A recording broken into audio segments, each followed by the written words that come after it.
Stock మార్కెట్లో యుద్ధాలు లేదా అంతర్జాతీయ సమస్యలు జియో పొలిటికల్ టెన్షన్స్ ఇష్యూస్ వచ్చినప్పుడు ఎంతటి బలమైన స్టాక్ అయినా పేక మెడల్లా కూలిపోవటం మనం చూస్తుంటాం కదా. అయితే ఇలా ధరలు పడిపోవటానికి ఎప్పుడూ ఒకే కారణం అంటూ ఉండదండి. కేవలం అంతర్జాతీయ సమస్యలే కాకుండా స్టాక్ ధర తగ్గటానికి ప్రధానంగా రెండు కారణాలు ఉంటాయి. ఒకటి ఫండమెంటల్స్ బలహీనపడటం, అంటే కంపెనీ వ్యాపారంలో ఏదైనా లోపాలు ఉండటం. రెండు ముఖ్యంగా ప్రాఫిట్ బుకింగ్ అండి. వ్యాపారం అద్భుతంగా ఉన్నప్పటికీ పెద్ద పెద్ద ఇన్వెస్టర్స్ అండ్ ఇన్స్టిట్యూషన్స్ లాభాలను స్వీకరించడం వలన ధర తగ్గుతూ ఉంటుంది. ఇది మార్కెట్ సైకిల్లో ఒక సాధారణ భాగం అనుకోవచ్చు.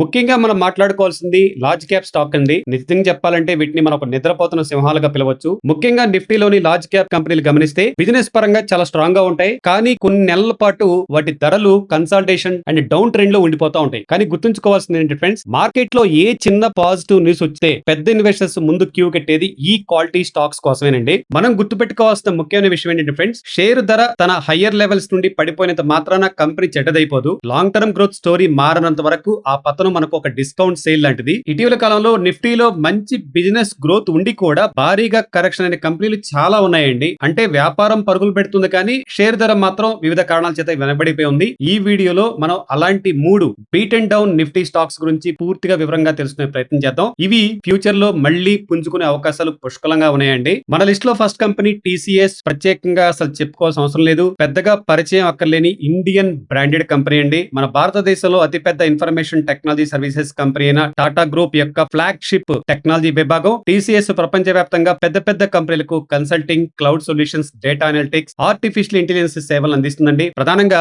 కస్టమర్లు అయితే banking sector, health care, manufacturing, retail రంగాల్లో ఉన్నారు. బలమైన స్కేల్ అండ్ క్లయింట్ బేస్ ఉన్నప్పటికీ గత ఏడాది స్టాక్ సిగ్నిఫికెంట్ గా కరెక్ట్ అయిందండి. 52 వీక్స్ హై నుండి స్టాక్ 35% కరెక్షన్ జరిగింది. ఇయర్ హై చూస్తే 3710, ఇయర్ లో చూస్తే 2367 గా ఉంది. ఈ కరెక్షన్ కి ప్రధాన కారణాలు: ఒకటి గ్లోబల్ టెక్నాలజీ ఖర్చులు, 2 పెద్ద డిస్క్రిషనరీ ఐటీ ప్రాజెక్టులు వాయిదా పడటం, 3 ఆర్థిక అనిశ్చితి కారణంగా కంపెనీలు తన డిజిటల్ ట్రాన్స్ఫర్మేషన్ ప్రాజెక్టులు నిలిపివేయటం. ఇప్పుడు కంపెనీ అన్సర్టినిటీ దశలో ఉన్నప్పటికీ టీసీఎస్ ఫ్యూచర్ వేవ్ మాత్రం చాలా బాగుందండి. కంపెనీ విజ్డమ్ నెక్స్ట్ వంటి ప్లాట్ఫామ్లు, ఏఐ ఆధారిత software development tools and legacy systems ఆధునీకరణ సొల్యూషన్స్ తన ఏఐ సామర్థ్యాలని ఎక్స్పాన్షన్ చేసుకుంటుంది. మేనేజ్మెంట్ అభిప్రాయం ప్రకారం వచ్చే డెకేడ్ లో ఎంటర్ప్రైజ్ టెక్నాలజీ ఖర్చులు ప్రధానంగా ఏఐ చుట్టూ తిరుగుతాయి. అదేవిధంగా automation, software modernization and digital ఇన్ఫ్రాస్ట్రక్చర్లు ప్రధాన డ్రైవర్లు అవుతాయని చెప్పేసి కంపెనీ చెప్తుంది. టీసీఎస్ తన ఏఐ ప్లాట్ఫామ్ లో ఇన్వెస్ట్మెంట్స్, డేటా ఇన్ఫ్రాస్ట్రక్చర్ బలోపేతం చేయటం, స్ట్రాటజీ టెక్నాలజికల్ పార్ట్నర్షిప్స్ ద్వారా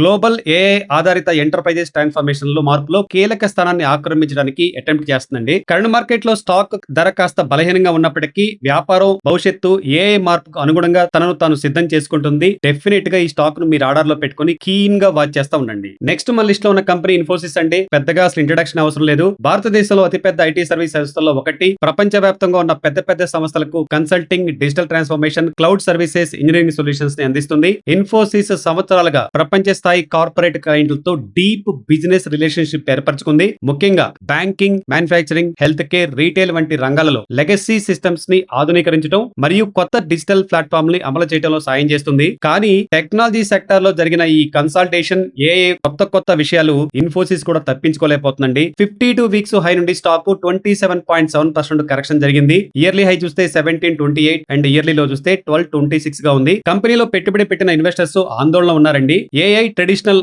ఐటీ అవుట్ సోర్సింగ్ మోడల్ ను ఎలా ప్రభావితం చేస్తుందో అని, అండ్ దశాబ్దాలుగా ఐటీ సర్వీసెస్ కంపెనీలు ఆధారపడిన బిజినెస్ మోడల్ పై ఈ ఆర్టిఫిషియల్ ఇంటెలిజెన్స్ ఇంపాక్ట్ ఎలా ఉంటుంది అనే సందేహం ఉందండి. అయితే కంపెనీ అంతర్గతంగా బిగ్ చేంజ్ కి సిద్ధమవుతుంది. 6 ఫిబ్రవరి 2026 న ఇన్ఫోసిస్ కాగ్నిషన్ తో భాగస్వామ్యం ప్రకటించింది. డెవిన్ ఏఐ సాఫ్ట్వేర్ ఏజెంట్ ను ఇన్ఫోసిస్ ఇంజనీరింగ్ స్కిల్స్ తో సమన్వయం చేయడం లక్ష్యంగా పెట్టుకుంది. ఈ ప్రయత్నం ఏంటంటే లెగసీ ఎంటర్ప్రైజ్ సిస్టమ్స్ ని ఆటోమేషన్, ఆధునీకరణ చేయడం, పాత టెక్నాలజీ పై నడుస్తున్న పెద్ద సంస్థలకు సొల్యూషన్స్ ఇవ్వడం అన్నమాట. అండ్ 21 జనవరి 2026 న UK national health services NHS తో $1.6 బిలియన్ తో డీల్ సాధించిందండి. ఏఐ ఆధారిత ప్లాట్ఫామ్ ద్వారా హెల్త్ కేర్ ఆపరేషన్స్ మెరుగుదల ఈ డీల్ లక్ష్యంగా ఉంది. అండ్ 17 ఫిబ్రవరి 2026 న chief technology officer AI road map ని వివరించడం జరిగింది. సాఫ్ట్వేర్ డెవలప్మెంట్ లో ఏఐ ఏజెంట్లు, ఎంటర్ప్రైజెస్ ఆపరేషన్స్ లో ఏఐ, డేటా సిస్టమ్స్ లో ఆటోమేషన్, టెక్నాలజీ మేనేజ్మెంట్ లో పెద్ద భాగాన్ని ఆటోమేషన్ చేయటం అండ్ ప్రొడక్టివిటీ పెంచడం టార్గెట్ గా పెట్టుకున్నారు. మార్కెట్ ఏఐ చేంజెస్ గురించి ఆందోళన చెందుతున్నప్పటికీ ఇన్ఫోసిస్ అదే తన ఏఐ మార్పు తదుపరి దశను నిర్మించడానికి తనను తాను సిద్ధం చేసుకుంటుందండి. సో డెఫినెట్ గా ఈ స్టాక్ ని మీరు ఆర్డర్ లో పెట్టుకొని కీన్ గా వాచ్ చేస్తా ఉండండి. ఫ్రెండ్స్, మన లిస్ట్ లో చివరిది ట్రెంట్ అండి. ఇది టాటా గ్రూప్ రీటైల్ విభాగం మరియు భారతదేశంలో వేగంగా పెరుగుతున్న ఫ్యాషన్ లైఫ్ స్టైల్ రీటైలర్స్ లో ఒకటి. ట్రెంట్ నిర్వహిస్తున్న ప్రముఖ బ్రాండ్లు మనందరూ బాగా తెలిసిందే. ఒకటి వెస్ట్ సైడ్, రెండు జుడియో. కంపెనీ ప్రధానంగా ప్రైవేట్ లేబుల్ అపెరల్ మరియు వాల్యూ ఫ్యాషన్స్ పై దృష్టి పెడుతుంది. ఉత్పత్తుల సోర్సింగ్, డిజైన్ మరియు స్టోర్ ఆపరేషన్స్ ను కట్టుదిట్టంగా నియంత్రిస్తుంది. గత కొన్ని నెలల్లో స్టాక్ సిగ్నిఫికెంట్ గా కరెక్ట్ అయిందండి. 52 వీక్స్ హై నుండి స్టాక్ 42.6% తగ్గింది. 52 వీక్స్ హై చూస్తే 6261, 52 వీక్స్ లో చూస్తే 3430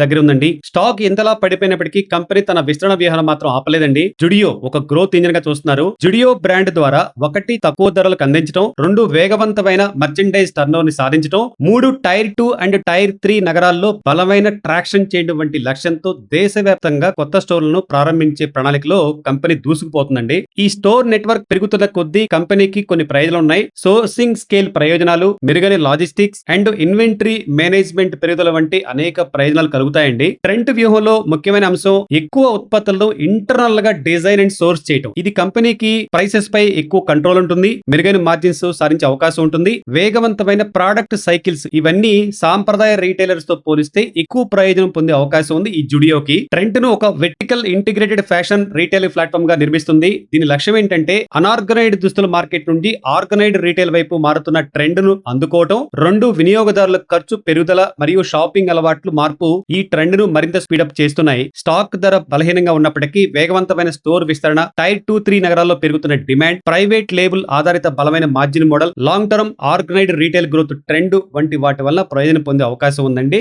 డెఫినెట్ గా ఈ ట్రెండ్ ని మీ వాచ్ లిస్ట్ లో పెట్టుకొని మానిటర్ చేస్తా ఉండండి. ఫ్రెండ్స్, ఇప్పుడు చెప్పుకున్న ఈ 3 స్టాక్స్ గురించి మీ ఒపీనియన్ కామెంట్ లో తెలియజేయండి. వీడియో యూస్ఫుల్ అయితే లైక్, షేర్ అండ్ సబ్స్క్రైబ్ చేసుకోండి. And real time market insights కోసం కింద డిస్క్రిప్షన్ లో ఇచ్చిన మన టెలిగ్రామ్ అండ్ వాట్సాప్ గ్రూప్ లో జాయిన్ అవ్వండి. అండ్ మరో ఇంట్రెస్టింగ్ మార్కెట్ ఇన్సైట్స్ తో మరలా కలుద్దాం. Thanks for watching. Happy investing. జై హింద్.